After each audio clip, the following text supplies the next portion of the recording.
ठाकुर जी, रजनी ठाकुर जी और पंचायत के प्रधान द्रौपदी जी, भाई किशोर जी, दीवान जी, चमन ठाकुर जी, बाबूदेव कपूर जी, सुरेश मल्होत्रा जी, ज्योति मल्होत्रा जी, हेमराज जी हमारे शक्ति केंद्र के प्रधान हैं यहाँ,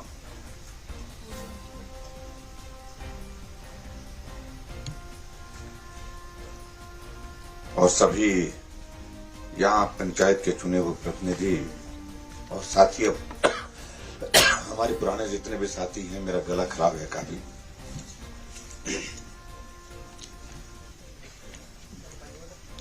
ना ठीक है बस तो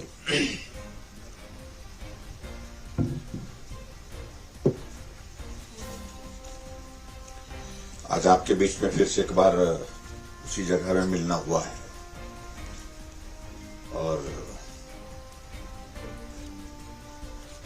जगह वही है, लेकिन परिस्थितियां अलग है थोड़ी। यहां मैं आपके बीच में पिछले 25 सालों से इस क्षेत्र का जहां प्रतिनिधित्व करता हूं, विधायक के नाते आना हुआ, बतौर मंत्री यहां पर आना हुआ, पार्टी का जब अध्यक्ष रहा तो अध्यक्ष के नाते आना हुआ। अलग अलग जिम्मेवारियों के दौर में से गुजरते हुए आप लोगों से मिलने जुलने का हमारा ये सिलसिला चलता रहा। अब ये बात भी सही है कि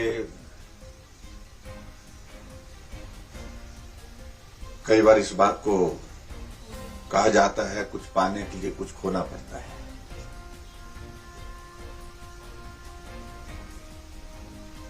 और स्वाभाविक रूप से जिस तरह की जिम्मेवारी मुझे हिमाचल प्रदेश में अब मिली है, मेरे पार्टी के नेतृत्व के आशीर्वाद से, नरेंद्र मोदी जी के आशीर्वाद से,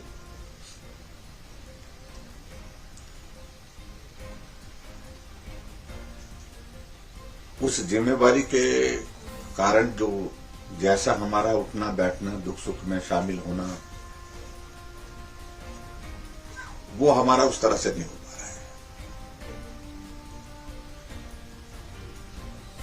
मन करता है कई बार कि हम जाएं, बैठें जैसे हम पहले बैठते थे, मिलते थे, तो वो परिस्थितियां उस तरह की नहीं बन पाई, क्योंकि समय की एक बहुत बड़ी कमी रही है। और इसलिए मैं इस बात का जिक्र कर रहा हूं कि कुछ पाने के लिए खोना पड़ता है। अगर हमको कुछ हासिल हुआ है तो हमको खोना भी बहुत पड़ा है। ये खोना, ये पढ़ने मतलब इसकी बात में ये कहूंगा कि जो हमारा एक रिश्ता जिस प्रकार का हुआ करता था, मिलने जुलने का, उसको हम उस तरह से निभाने की परिस्थिति में नहीं हो पाते हैं। लेकिन मैं आप सबका एहसान जीवन भर चुकता नहीं कर सकता हूं कि ये मोड़, खासी का मोड़, जहां से मेरी विधानसभा की शुरुआत होती है,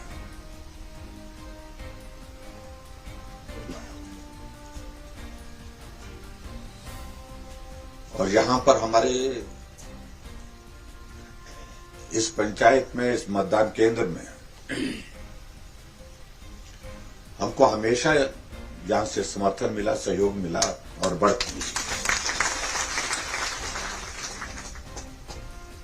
जब हम हिमाचल प्रदेश में बहुत कम थे और इस राज्य विधानसभा क्षेत्र में बहुत ही कम थे, उस वक्त भी अच्छा समर्थन सहयोग यहां से हमको काशी पंचायत से आपको मिलता रहा है। धीरे धीरे आगे बढ़ते हुए हम विधायक बने। विधायक बनने के साथ साथ में और जिम्मेवारियां भी मिलती रही समय समय पर, और उन जिम्मेवारियों को निभाने के साथ साथ में हमारा आपस में मिलना जुलना, हमारा मिलने जुलने के साथ साथ में हमारा यहां पर पार्टी का संगठन भी मजबूत हुआ, और विकास की दृष्टि से भी बहुत सारी चीजें जो करने की थी, उन चीजों को करने की दिशा में भी हम आगे बढ़े। लेकिन सबसे बड़ी बात मुझे इस बात की खुशी है कि पहली पंचायत हमारी इस तरफ से जो लगती है, तो जहां हम इस राज्य विधानसभा क्षेत्र में प्रवेश करते हैं तो मन को अच्छा लगता है कि एक खासी पंचायत है जहां हमारे साथी हैं, हमारे सहयोगी हैं, और जो हम मजबूती हमको देते हैं, आगे बढ़ने के लिए हौसला देते हैं। यह आभास स्वतः ही अपने आप ही आ जाता है जब हम यहां से गुजरते हैं, यहां आते हैं। ये बात अलग है कि आजकल के इस दौर में जिस तरह से मैंने कहा कि मिलने का दौर भले कम हुआ, लेकिन फिर भी उसके बावजूद हमारी भावनाएं आज भी वही हैं आप लोगों के प्रति जो हमारी पहले हुआ करती थी। इस नई जिम्मेवारी के बाद पूरे सराज विधानसभा क्षेत्र में कुछ स्थानों पर जाना हुआ, कुछ जगह जाना नहीं हुआ।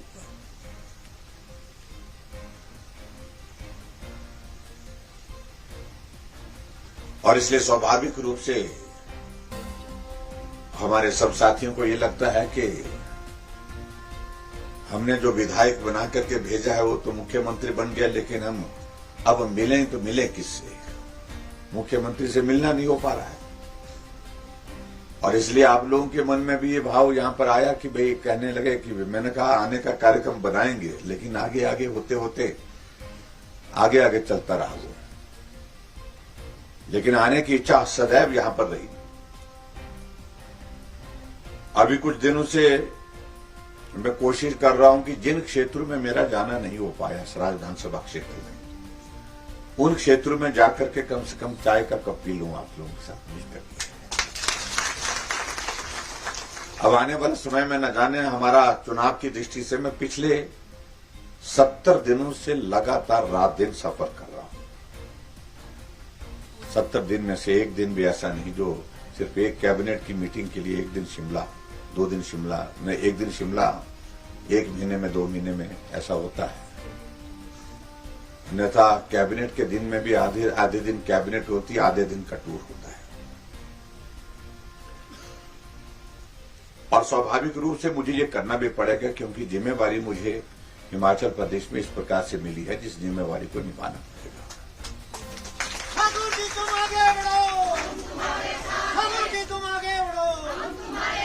अब हमको सिर्फ इतना ही समझना है। हमारा गिला हो सकता है, हमारा शिकवा हो सकता है, हमारी नाराजगी हो सकती है, और वो नाराजगी जायज हो सकती है, इसमें दो राय नहीं है। और ऐसे में जो जिस प्रकार की जो जिम्मेवारी मिली है उस जिम्मेवारी का निर्वहन करने के लिए परिस्थितियां इस प्रकार की हमारे सामने हैं, जहां मेरे ऊपर तो जिम्मेवारी है ही है, लेकिन आप लोगों के ऊपर भी जिम्मेवारी बढ़ गई है। हर चुनाव में मैं हर गांव में जाता था और हर गांव में जाकर के हर आदमी से मिलने की कोशिश करता था, लेकिन आज की परिस्थिति में वो हर गांव में जाना संभव नहीं है, हर व्यक्ति से मिलना भी संभव नहीं हो पाएगा। और ये एक परिस्थिति है जिस बात को लेकर के मैंने कहा कि भाई ये नुकसान भी है बड़े, जब इस तरह की जिम्मेवारी मिलती है तो बड़ी जिम्मेवारी मिलती है तो स्वाभाविक रूप से उसके कारण ये परिस्थिति आती है। तो मेरा आप सबसे यही निवेदन है कि इस जिम्मेवारी का जो अभी दौर आया, इस जिम्मेवारी को आप भी समझें, आप भी इसको निभाएं और यहां की जिम्मेवारी आप लें।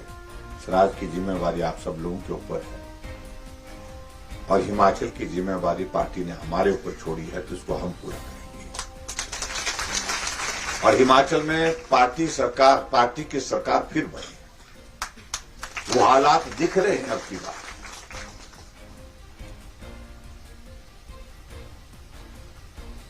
अन्यथा हिमाचल प्रदेश में जब चुनाव का दौर आता था हम भी जाते थे, हम भी घूमते थे। मैं पार्टी का प्रदेश का अध्यक्ष भी रहा, उस वक्त पूरे हिमाचल में मैं घूमा हूं।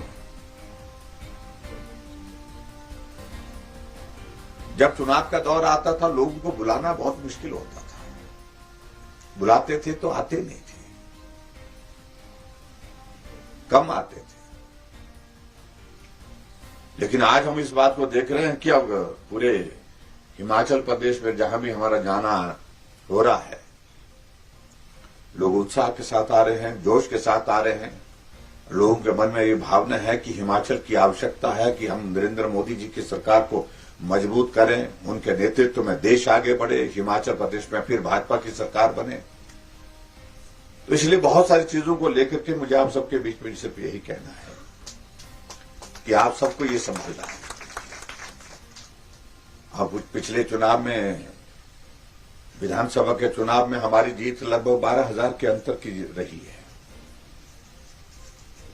लेकिन अब की बार के इस चुनाव में जीत का अंतर 12,000 नहीं, ये ऐसा चुनाव का अंतर होना चाहिए जीतने का कि जो आने वाले समय में भी हमारे लिए भी चुनौती हो, बाकियों के लिए भी चुनौती हो। और आपने इस काम को किया है। और हिमाचल के इतिहास में मैं इस बात को भी कह सकता हूं कि जब लोकसभा का जनरल इलेक्शन हुआ था, उस जनरल इलेक्शन में आप यहां सराज विधानसभा क्षेत्र से 37,000 की बढ़त आप लोगों ने दी है। किसी भी मुख्यमंत्री के क्षेत्र से लोकसभा के चुनाव में 37,000 की बढ़त कभी नहीं मिली है।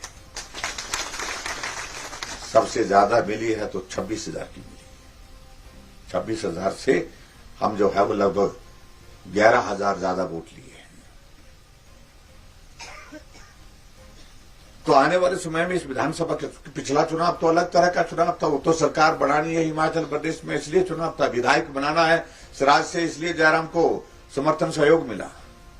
लेकिन इस बार के चुनाव की परिस्थिति अलग है। आपके विधायक को हिमाचल प्रदेश में नेतृत्व करने का अवसर दिया गया है और आने वाले समय में सरकार भाजपा की बनेगी तो आपको और ज्यादा उसमें ताकत मिलेगी। आपके क्षेत्र के, हमारे अपने क्षेत्र के विकास के लिए और रास्ते खुलेंगे। इसलिए ये चुनाव जो है, ये चुनाव पार्टी का चुनाव नहीं रह गया सराज विधानसभा क्षेत्र में। जहां कांग्रेस, बीजेपी, मुझे लगता है कि इसका कोई अभिप्राय नहीं है। यहां तो ये चुनाव हमारे स्वाभिमान का चुनाव, हमारे सम्मान का चुनाव, हमारे नेतृत्व को मजबूत करने का चुनाव। इस तरह से इस चुनाव को लेना पड़ेगा भाई। और इसलिए पार्टी के साथ ही आप लोगों के बीच में आएंगे चुनाव के दिनों में बात करने के लिए। जितना कर वो आएंगे, बात करेंगे। लेकिन यहां आपकी जिम्मेदारी एक एक व्यक्ति को संभालने की रहेगी। ये मेरा आप सबसे निवेदन है। चाहे जैसे मर्जी करना है, लेकिन उसके बावजूद यहां इस पंचायत की, इस पोलिंग बूथ की बढ़त हमारी ऐसी होनी चाहिए जो आज से पहले कभी रही नहीं है। बढ़त तो हमेशा मिलती रही है, लेकिन ऐसी बढ़त हो जिस बढ़त को, जिसका जिक्र कर सके। और मुझे पूरा भरोसा कि आप सब लोग इस काम को करेंगे भी, क्योंकि अच्छी टीम है, अच्छी टोली है जहां पर हमारे सब साथियों की मिलकर काम करें। अभी प्रधानमंत्री जी 24 तारीख को मंडी आ रहे हैं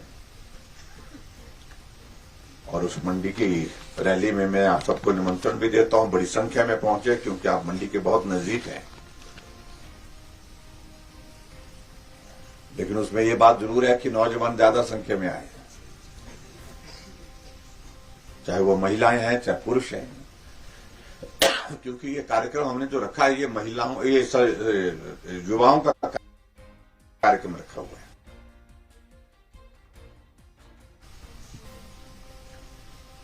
क्योंकि हिमाचल प्रदेश में जिस प्रकार से कांग्रेस पार्टी वाले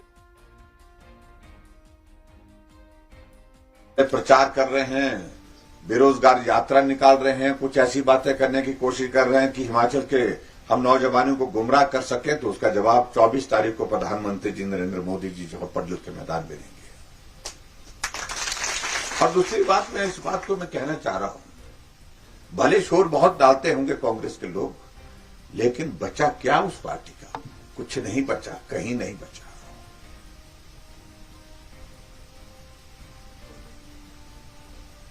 जिस पार्टी का पूरे देश भर में कुछ बचा नहीं, मात्र 2 प्रदेश ऐसे प्रदेश रह गए जहां उनकी सरकारें हैं। अगर आज चुनाव हो जाए तो आज वो दोनों प्रदेश भाजपा के होंगे, कोई ताकत नहीं रोक सकती है, चाहे वो छत्तीसगढ़ है चाहे वो हमारा राजस्थान है।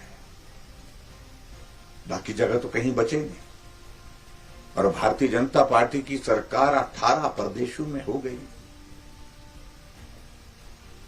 देश की नहीं, दुनिया की सबसे बड़ी पार्टी हमारी पार्टी हो गई। स्वाभाविक रूप से इसका श्रेय जाता है हमारे नरेंद्र भाई मोदी जी को, जो हमारे नेता हैं, हमारे देश के प्रधानमंत्री हैं। भाई अमित शाह जी को जाता है, जो हमारे गृह मंत्री हैं। जगत प्रकाश नड्डा जी आजकल पार्टी के अध्यक्ष के नाते काम कर रहे हैं, स्वाभाविक रूप से अध्यक्ष के नाते उनका भी एक बहुत बड़ा उसमें पार्टी को मजबूत करने में एक भूमिका है। तो ऐसे में हम सब लोगों के लिए सौभाग्य की बात है। जिस पार्टी का पूरे देश भर में नहीं बचा, तो हमारे यहां पर क्या बचाने का उसका। और इधर मैं जरूर कहना चाह रहा हूं कि बहुत जोर के साथ लगना पड़ेगा भाई। ये चुनाव ऐसे नहीं है आप ऐसा सोचें कि भाई नहीं ये मुख्यमंत्री है तो इसलिए वे वोट दे देंगे अपने आप। लोग देंगे वोट, लेकिन मेहनत करके। मैंने हमेशा इस बात को कहा है, जिस चीज को जो है संघर्ष के साथ हासिल किया जाता है उसका आनंद कुछ और आता है। अभी तो आप लोगों ने इस तरह का संघर्ष किया नहीं। संघर्ष तो करते हैं, हर चुनाव में जीतने का संघर्ष जरूर करते हैं, लेकिन जो जिम्मेवारी हमको मिली है, जिस जिम्मेवारी को हमारे ऊपर दिया गया है पार्टी के नेतृत्व ने, ना आपने सोची थी ना हमने सोची थी, लेकिन ये जिम्मेवारी आई है और जिम्मेवारी हमको मिली है। तो अब की बार इस जिम्मेवारी का हमको इस प्रकार से अपना फर्ज अदा करना है कि अगर जिम्मेवारी दी है तो हम इस जिम्मेवारी निभाने में भी सक्षम है। हमने इस जिम्मेवारी को निभाया भी है और इस जिम्मेवारी का हमको एहसास भी है। तो श्राद्ध विधानसभा क्षेत्र की बढ़त उसके अनुरूप होनी चाहिए, ये बहुत आवश्यक है। बाकी बातों को लेकर के मैं ज्यादा कहना नहीं चाहता हूं। जो हम कर सकते थे, हमारी कोशिश रही है हिमाचल प्रदेश में हम गरीब लोगों के लिए ज्यादा मदद करें, उस पर मदद करने की कोशिश की है। कुछ काम हुए होंगे, कुछ काम नहीं हुए होंगे। और यहां पर भी मैं देख रहा था कि आपके यहां पर खासी पंचायत के अंतर्गत, चाहे वो हमारे स्कूल के भवन की बात है, लगभग 3.5 करोड़ रुपए की इसकी एनडीएस हुई है। तो अभी तो उसका बजट जो हमारा लगभग 60 लाख के लगभग इसमें रिलीज किया गया, लेकिन सुबह समय के साथ इसका बजट जो है वो रिलीज होगा और ये भव्य भवन यहाँ पर बने, अच्छा भवन बने। इसका शिलान्यास मेकल में हो गया है, जो एक साथ किया था शायद मेकल हमने। तो आने वाले समय में इसका भवन बन करके तैयार होगा तो मुझे लगता है कि बहुत बड़ी सुविधा जहां पर बच्चों को बैठने के लिए होगी। स्टेज के लिए 10 लाख रुपए की बात कही थी, वो आपके पास है। और उसके साथ साथ में यहां खासी से हमारे नीचे की जो सड़क का जिक्र आता है वो हमेशा ही आता है। अब आजकल गाड़ी जा रही है कि नहीं जा रही है इसमें? हाँ जी, ये तो हमको शॉर्ट आने देती है। हाँ, बरसात के कारण फिर से उस सड़क को पक्का करने के लिए हमने बोल दिया है, वैसे पक्का कर देंगे, लेकिन उसमें थोड़ी बात कह रहे थे कि कुछ थोड़ी कटिंग होनी है उसमें, थोड़ी बहुत उसको पक्का करेंगे। मैं इतना कहना चाहता हूं, उसको पक्का करके देंगे और उसके जो इम्प्रूवमेंट, जो कर्व की जो इम्प्रूवमेंट है उसको भी हम करेंगे। ये मैं आपके बीच में कहना चाहता हूं, उसको पूरा करेंगे और उसके लिए बजट प्रावधान भी करेंगे। हम तुरंत बजट का प्रावधान करेंगे, ये भी मैं आपके बीच में कहना चाहता हूं, उसको करेंगे। हाँ, तो कोशिश तो यही करेंगे कि अब जब उसकी कर्व को इम्प्रूव करने की बात कर रहे हैं तो स्वाभाविक रूप से बस के लिए करेंगे उसको। हाँ जी, एक हाँ जी, नहीं तो पैसे डालने के लिए मैं डाल दूं, लेकिन पहले क्या है इसकी स्थिति? यहाँ पर पीडब्ल्यूडी वाले हैं, क्या क्या क्या सिचुएशन है इसकी? नहीं, अभी क्या जो इसका टायरिंग का शुरू कर दिया था क्या इसका? हाँ जी, 1 किलोमीटर हुई, 1 किलोमीटर का टेंडर आउट कर दिया। तो उसके बाद पोर्शन बचता कितना है? 103 किलोमीटर है ये। हाँ जी, इसको पूरा पक्का करने के लिए कितना क्या एस्टिमेशन है आपके? बना हुआ टोटल क्या? 80 लाख के लगभग बना हुआ है। अभी पैसा कितना इसमें आया हुआ है? 42 लाख 40-42 लाख आया, 42 लाख। हाँ जी, इसको एक ही बात कर देंगे, जितना भी पैसा लगेगा इसका मुझे आप लिख करके दे दीजिए। टोटल बजट जितना भी है उसका बजट लेकर के इसको करेंगे, ताकि वन गो में ये जो है वो सड़क जो है वो पक्की बन जाए। जिस बात को हम सुनिश्चित करेंगे, कोई दिक्कत नहीं इसमें।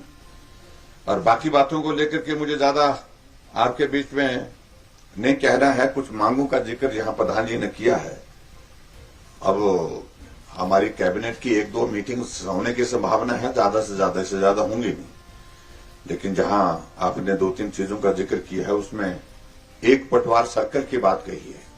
तो अभी पटवार सर्कल कहाँ है आपका? तो यहाँ आपके यहाँ पर खसरा नंबर कितने कर होंगे ये देखना पड़े। 7 मोहल्ले। हाँ जी, 7 मोहल्ले में कितने खसरा नंबर? तो छोटा बन जाएगा भाई। 4000 चाहिए होते हैं एक पटवार सर्कल के लिए। हाँ जी, 1699 यानी कि 1700 के।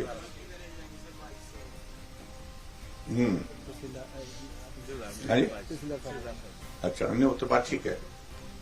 चलो जो भी है, चलो आपको ये पटवार सर्कल बना करके दे देंगे, जो कमी रहेगी इसमें, और इसके लिए कैबिनेट वाले जाना पड़ता ही है।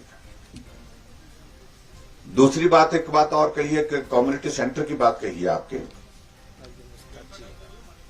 थाची के लिए। हाँ, थाची नीचे गांव में जगह है, वहां पर इस कम्युनिटी सेंटर के लिए भी मैं 10 लाख रुपए देने की यहां पर घोषणा करता हूं। इसको भी हम बना करके दे देंगे। बाकी सारी चीजों को लेकर के बड़ी लंबी लिस्ट दी है प्रधान जी ने, तो छोटा सा स्टॉक दे दो इनको, 2 कमरे वाला। 2 कमरे वाला कुटीर क्या करनी है आप लोगों ने? सर यहाँ बहुत हाँ जी, होती है। ठीक है। बहुत ज्यादा प्रॉब्लम होती है सर यहाँ। हाँ जी, बहुत ज्यादा प्रॉब्लम। एक आधी बच्ची हमारे पास ना, बाकी देवदार भी हो गया, रोट भी हो गया, बस्सी भी हो गया। इतना का कर दो सर, इतना तो। कोई स्कीम है किसी के अंतर्गत हो सकता है क्या? है? बैठे सर। हाँ? कोई स्कीम, कोई जुगाड़ निकालो ना। सर आपसे बढ़कर जुगाड़ी करना पड़ेगा इसमें। चलो एक छोटी सी आप जगह ढूंढिए, यहाँ पर जगह ढूंढिए, एक छोटी सी एक इंस्पेक्शन हट भी आपको बना करके दे देंगे यहाँ पर, और जो आपकी इस मांग को पूरा करेगी। नहीं तो सर इनके पास है ना पीडब्ल्यूडी की जगह यहाँ एक क्या खाली पड़ी है खाली सर, पड़ी है, इनके नाम पे है। किस पीडब्ल्यूडी के पास? तो उनको दे दो थोड़ा सा। खाली पड़ी है। ना पीडब्ल्यूडी वाले ज्यादा पैसा लगाते हैं भाई। जगह है इनके पास बिल्कुल। हाँ जी, जगह दे दी। जगह देते हैं, फॉरेस्ट के नाम कर दें। कहाँ है जगह? कहाँ आपके पास? कहाँ है ये? अच्छा, खासी दुकानें जहाँ हैं। चलो, रोड में है सर। हाँ जी, रोड में ही। तो गैंग हट को अपग्रेड कर सकते हैं, उसको इंस्पेक्शन हट कर्मचारियों के साथ एक शाम, ऐसा इसका नाम दिया है, लेकिन शाम पूरी नहीं दे पा रहा हूं, इसके लिए मैं क्षमा भी चाहूंगा।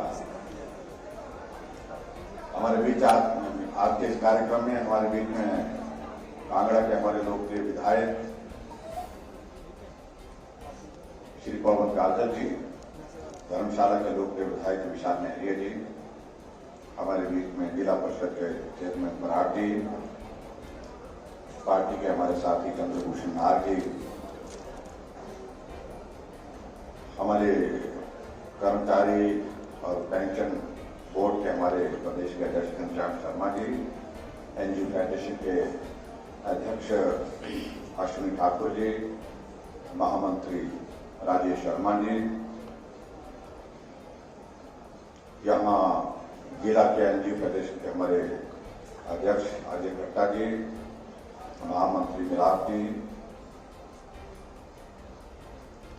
वरिष्ठ उपाध्यक्ष एनजीओ फेडरेशन श्रीमती सोनी मेहरा जी, हमारे बीच में Shrimati Sharma ji, captain police Kangra, SP Kangra, उपस्थित सभी यहाँ भाइयों बहनों पत्रकार मित्रों,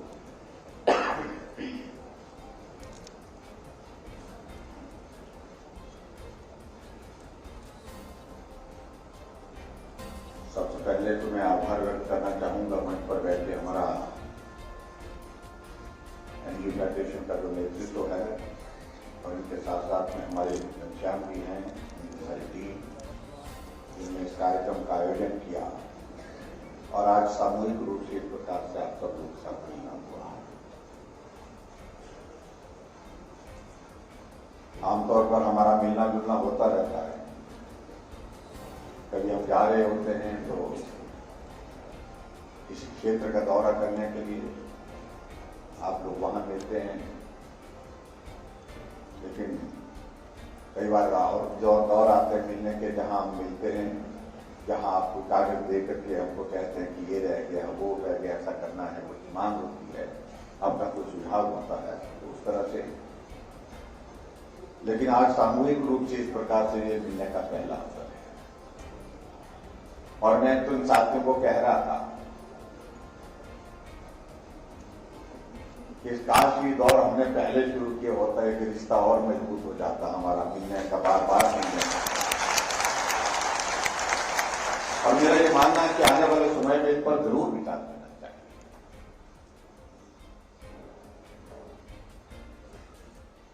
हम कई किस प्रकार से मिले, इस प्रकार से बात करें, ऐसे अवसर एक बार नहीं अनेक बार बीच बीच में आने चाहिए। कर्मचारियों का और देश के विकास में बहुत बड़ा योगदान रहता है। अगर आज देश की आजादी के 75 वर्ष बीतने के बाद हम पूरे देश भर में अमृत महोत्सव मना रहे हैं, आदरणीय प्रधानमंत्री नरेंद्र भाई मोदी जी विशेष तौर से इस बात के लिए अलग अलग कार्यक्रम का आयोजन कर रहे हैं, तो हमारे लिए ये भी सहयोग है कि हिमाचल प्रदेश के गठन के भी 75 वर्ष पूरे हुए और पूरे हिमाचल प्रदेश में हर क्षेत्र में जाकर के हम कोशिश कर रहे हैं कि हिमाचल प्रदेश के इस 75 वर्ष के इस यात्रा में हिमाचल वासियों का जो योगदान रहा है उसके लिए हम आभार व्यक्त कर रहे हैं। और आज मैं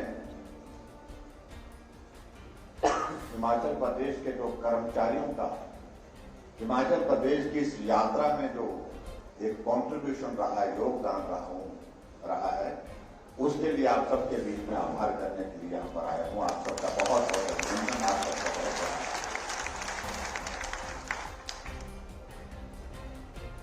मैं हमेशा इस बात का मैं जिक्र करता हूँ, कर्मचारी बहुत महत्वपूर्ण भूमिका निभाते हैं प्रदेश के विकास और समाज के उत्थान। हम लोग चाहे सरकार की ओर से कितनी योजना बना लें, कितनी भी अच्छी योजना बना करके हम तैयार कर लें, लेकिन जमीनी स्तर पर उनको लागू करने के लिए अगर सबसे महत्वपूर्ण भूमिका जो निभाते हैं तो कर्मचारी भाई बहन।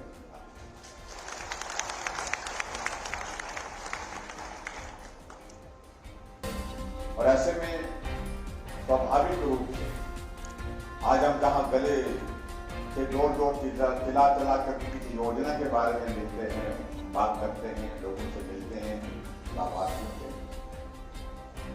तो आपका जो किया हुआ काम उन तक जब पहुंचता है,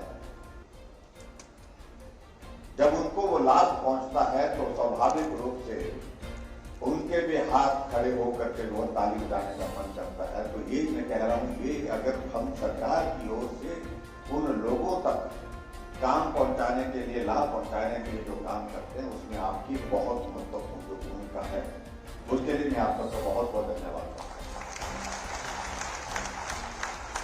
हर नेता का काम करने का अपना अपना स्वभाव होता है। कुछ लोग हमको इस प्रकार की सलाह देते रहे कि ये कर्मचारियों के लिए इसको डंडा चाहिए। एक नेता कुछ दिन भाषण दे रहा था, कहीं जाकर के कर्मचारी तो डंडे से चलता। मैंने कहा डंडे से तो आज जानवर भी नहीं, जानवर को भी डंडा नहीं मार सकते हैं, कर्मचारी को इंसान है।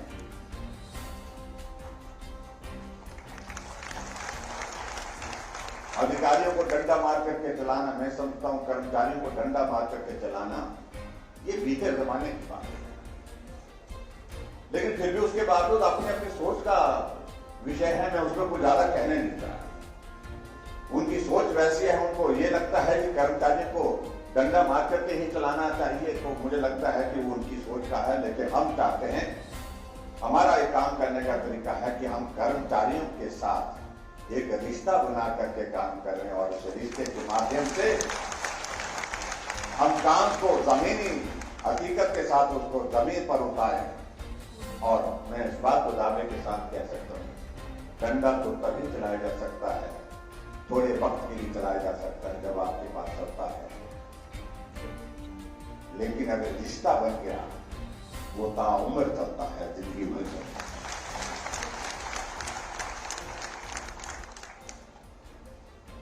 इसलिए अपनी अपनी काम करने की एक शैली होती है।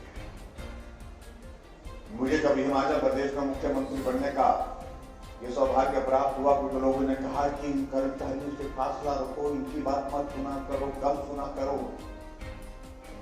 हमने कहा आखिरकार नागरिक को हिमाचल के हैं, ये हमारे समाज का हिस्सा है। किसी कर्मचारी की अपनी व्यक्तिगत समस्या हो सकती है, उस समस्या को मैं नहीं सुनूंगा तो कौन सुनेगा, और क्यों नहीं सुनेगा? इसलिए हमने कर्मचारियों की हर समस्या को सुना। मैं उन सारी बातों में जाना भी नहीं चाह रहा हूं जिन बातों का जिक्र यहां मुझसे पहले घनश्याम जी, अश्विनी जी और राजेश जी ने। समय समय पर जो आपके लिए जो मदद की जा सकती थी, जिस रूप में की जा सकती थी, वो करने का प्रयत्न किया। संकट बड़ा बीच में आया कोविड का। उस कोविड के संकट ने पूरी सारी अर्थव्यवस्था को, पूरी दुनिया की अर्थव्यवस्था, पूरे देश की और प्रदेश की जो है वो बहुत प्रभावित है। लेकिन मैं आप सबका उसके लिए भी धन्यवाद करना चाहूंगा कि आप लोगों ने बहुत सब्र रखा, संयम रखा। आपने इस परिस्थिति को समझा कि संकट बड़ा है, इस वक्त हमें ना कोई मांग करनी चाहिए, ना कोई आग्रह करना चाहिए। आदमी की जिंदगी बचनी चाहिए, उसमें हमको अपना योगदान देना चाहिए और आप सबका सहयोग मिला कर्मचारियों का। इसके लिए मैं आप सबका धन्यवाद करता हूं। कोविड के संकट में हमने कहा कि प्रदेश में मदद करने की आवश्यकता है। आपने सैलरी, एक दिन की सैलरी, 2 दिन की सैलरी काट करके अलग अलग समय में दी, क्योंकि वो संकट बहुत बड़ा था। ऐसी परिस्थिति में मुझे लगा कि जो भी हमारे कर्मचारी भाइयों के लिए जो हमको करना चाहिए वो करने के लिए हम कोशिश की। हम ज्यादा करना चाहते हैं, हम ज्यादा करने की कोशिश कर रहे थे। काश ये कोविड का दौर बीच में नहीं होता तो मुझे लगता है कि बहुत सारी चीजों का समाधान आज तक जो आपके पेंडिंग इश्यूज है वो करने की स्थिति में हमको बात। लेकिन फिर भी हमने कोशिश की है, हर तरह से कोशिश की है। मैं यही कहना चाह रहा हूं, कुछ काम हुए, कुछ काम अभी विचाराधीन है, कुछ काम जो है आने वाले समय में करेंगे, लेकिन उसके लिए बहुत आवश्यक है। अगर हम इस बात को लेकर के कह रहे हैं कि हम इसको, इस संबंध को एक रिश्ते के नाते लंबे समय के लिए निभाना चाहते हैं, तो होना क्या चाहिए? होना ये चाहिए कि हम एक दूसरे के दुख सुख के साथी होने चाहिए। अच्छा वक्त हमेशा किसी के लिए नहीं रहता, वक्त आता जाता रहता है। और ऐसी परिस्थिति में जब आपको हमारे सहयोग की आवश्यकता हो तो हम वहां पर, और जब आप सबके सहयोग की आवश्यकता हमें हो तो आप भी देखने चाहिए, आप भी देखने चाहिए। इसे ही रिश्ता कहते हैं। ये मुझे लगता है कि बहुत महत्वपूर्ण है। और इसलिए मैं आप सबके बीच में सिर्फ इतनी ही बात कहना चाहता हूं, क्योंकि मुझे आज बहुत आवश्यक कार्य से, बहुत महत्वपूर्ण कार्य से, क्योंकि प्रधानमंत्री का कार्यक्रम 24 तारीख को होनी है। आज शाम को हमारी बहुत महत्वपूर्ण बैठक है, तैयारी कर चुकी है। इसलिए मुझे मंडी जी जिला प्रधान को विस्तार से बात करने का और तलाशी नहीं, लेकिन मैं इतना जरूर कहना चाहता हूँ कि जो बेहतर कर सकते थे वो करने की कोशिश हुई। जो बेहतर करने की अभी गुंजाइश बाकी है उसकी हम तलाश कर रहे हैं कि क्या क्या किया जा सकता है। और उसके साथ साथ में जो हमारे साथी दूसरे हैं जो गारंटी देते हैं, देखो पहले तो उनकी अपनी ही गारंटी नहीं है, क्योंकि पूरे देश भर में कहीं बचेगी, कहीं नहीं रही गुंजाइश। और इसलिए गारंटी की बात उनके लिए जहां जो कह रहे हैं वो सिर्फ अपने मकसद के लिए कही जाती है बात। आप एक ऐसे प्रबुद्ध नागरिक हैं जो अच्छी बात, सारी चीजों को बहुत अच्छी तरह से समझते हैं, समझाने की आवश्यकता है। देश की परिस्थिति आप समझ रहे हैं, और इसलिए जिस पार्टी की पूरे देश भर में गारंटी नहीं है, जिसकी बात पर कोई विश्वसनीयता नहीं है, विश्वास नहीं है, जिसकी बात पर कोई भरोसा नहीं है, जिसका नेतृत्व देश के स्तर पर किस प्रकार से जो है वो पूरा बिखर गया है, प्रदेश के स्तर पर किस प्रकार से बिखर गया है, इन तमाम बातों को लेकर के मुझे कहने की आवश्यकता है। तो उनके बात पर भरोसे पर मत जाने। हिमाचल में हमने एक ही बात कही है, हमने एक ही बात कही है, जब पूरे देश भर में रिवाज बदल गया भाजपा की सरकार के बाद, फिर भाजपा की सरकारें बन रही है, तो रिवाज हिमाचल प्रदेश में भी बदलेंगे, निश्चित रूप से बदलेंगे। और उसमें मैं चाहता हूं कि आप सबकी सहभागिता, आप सबका आशीर्वाद मिले, आप सबका सहयोग मिले। और जहां वो कह रहे हैं, इश्यूज को लेकर के कह रहे हैं, जिन मुद्दों को लेकर के वो कह रहे हैं, ओपीएस के इश्यूज पर बहुत ज्यादा बोलने के बाद, देखिए कर्मचारियों की रक्षा करना ये हमारा भी दायित्व है। हम उसमें तलाश कर रहे हैं रास्ता क्या निकल सकता है। और एक बात कह रहा हूं मैं कि अगर समाधान निकलेगा, उनसे नहीं निकल पाएगा। समाधान निकालने की गुंजाइश आने वाले समय में होगी तो नरेंद्र भाई मोदी जी के आशीर्वाद से देश और प्रदेश में हम ही लोग समाधान निकालेंगे, वे स्पष्ट है। क्योंकि उनके ही समय में लागू हुआ, तो बहुत जोर जोर से बोल रहे थे कुछ लोग, उनके समय में लागू हुआ और लागू होने के पश्चात 2012 में फिर से उनकी सरकार बनी थी। उस वक्त ओपीएस जो है एनपीएस लागू करते थे, ये ओपीएस लागू करते थे, उस वक्त फिर लागू नहीं किया। आज 2022 में यानी कि 20 वर्षों के बाद अगर इस बात को लेकर के वो अपनी ओर से वादा करने की कोशिश कर रहे हैं, तो वो विश्वास के योग्य नहीं है, सिर्फ महज राजनीतिक लाभ लेने की कोशिश कर रहे हैं। मैं ये कहना चाहता हूँ, ताकि आप सब लोग प्रबुद्ध नागरिक हैं, तो प्रबुद्ध लोग हैं, सब लोग अच्छी तरह से जानते हैं। इसलिए भाई और बहनों, मेरा आप सबसे यही निवेदन है, इस दौर में आप सबका साथ मिले, सहयोग मिले, लेकिन अगला उसके बाद का दौर का जिम्मा हमारे ऊपर आप छोड़िए, मैं ये विश्वास है। जो हम कर सकते हैं उसमें कोई कमी नहीं होगी। जहां हमारे साथियों ने कुछ बातों को लेकर के सुझाव दिए हैं, मैंने वो नोट किए हैं, सारी डिटेल में जाना भी नहीं चाह रहा हूँ समय की कमी के कारण। लेकिन मैं इतना मैं जरूर कहना चाहता हूँ कि जो हमारे एनएचएम के हमारे वर्गवन साथी भी यहाँ पे आए हुए हैं, उनके लिए भी हम जो आने वाले समय में इसको बहुत गंभीरता से हम विचार कर रहे हैं कि रास्ता क्या है। क्योंकि जिंदगी का बहुत बड़ा हिस्सा जिन्होंने अपनी सेवाएं देते हुए गुजार दिया, उसमें केंद्र और प्रदेश सरकार के जो टेक्निकल इश्यूज हैं उसका समाधान क्या हो सकता है। मैंने अधिकारियों को कहा कि इसका समाधान का रास्ता निकालिए, कोशिश करिए, ताकि हम उन लोगों के लिए मदद करके उनके लिए राहत दे सकें। ऐसा हमारा प्रयत्न है। और दूसरी बात देखिए, अभी हाल ही में एसएमसी वाला बहुत बड़ा एक इशू बना हुआ था, पीटीए वाला सुप्रीम कोर्ट तक लड़ा, उसके बाद हमने उनकी मदद की है। लेकिन मैं इतने में जरूर कहना चाह रहा हूं कि हर वर्ग के जो जितने भी इश्यूज हैं हमारे, हमने जो जटिल थे, कठिन थे, लेकिन उसके बावजूद भी उनके समाधान के लिए हमने प्रयत्न किए, उसके समाधान करते हुए। हाँ, तो बाकी सारी जो कैटेगरीज यहाँ पर जो हमारे पास आज यहाँ उपस्थित है, एक एक का नोट जो है हमारे पास यहाँ पर आए, हम उसको बारीकी से उसको एग्जामिन कर रहे हैं। उसमें जो डूएबल होगा तो निश्चित रूप से उसको करने की कोशिश करेंगे। ये मैं आपको भरोसा दिलाता हूँ, विश्वास दिलाता हूँ। एक चीज के लिए खास तौर से जो आग्रह किया कि जो रेजिडेंशियल अकोमोडेशन के लिए क्लास 3 और क्लास 4 के लिए कहा गया कि यहाँ बहुत बड़ी कठिनाई है कांगड़ा जिला में और होनी चाहिए, उसके लिए मैं आप सबको इतना जरूर कहता हूँ कि मैं 3 करोड़ रुपए आपके लिए स्वीकृत कर दूंगा कांगड़ा जिला के लिए, और जिससे आपकी जो रेजिडेंशियल अकोमोडेशन की जो समस्या उसका समाधान करने की स्थिति में हम आगे बढ़ सकें। बाकी बहुत लंबी बात न कहते हुए, क्योंकि संदेश आ रहा है कि हमको वापिस लिखना पड़ेगा, क्योंकि मंडी की बैठक बहुत महत्वपूर्ण है। उस बैठक में दिल्ली से भी हमारे जो सीनियर लीडर उसका कनेक्ट होंगे, तो इसलिए मुझे आज निकलना पड़ रहा है। मैं मंडी से स्पेशली सुबह यहाँ से मंडी गया, मंडी से आपसे मिलने के लिए स्पेशली यहाँ पर पहुंचा, और मैं आप सबका आभारी हूँ। आप सब लोगों ने यहाँ पर गर्मजोशी के साथ हमारा स्वागत किया, अभिनंदन किया, इसलिए मैं आप लोगों को धन्यवाद करता हूँ। और मैं आपके साथ इतना कहता हूँ, भरोसा किस पर करना चाहिए, जो काम करने वाले हैं वो है नरेंद्र भाई मोदी जी, और भरोसा हमारी सरकार हिमाचल प्रदेश में भाजपा की सरकार, उस पर करना चाहिए। जो रहे नहीं उन पर भरोसा करने की कोई वजह नहीं बनती।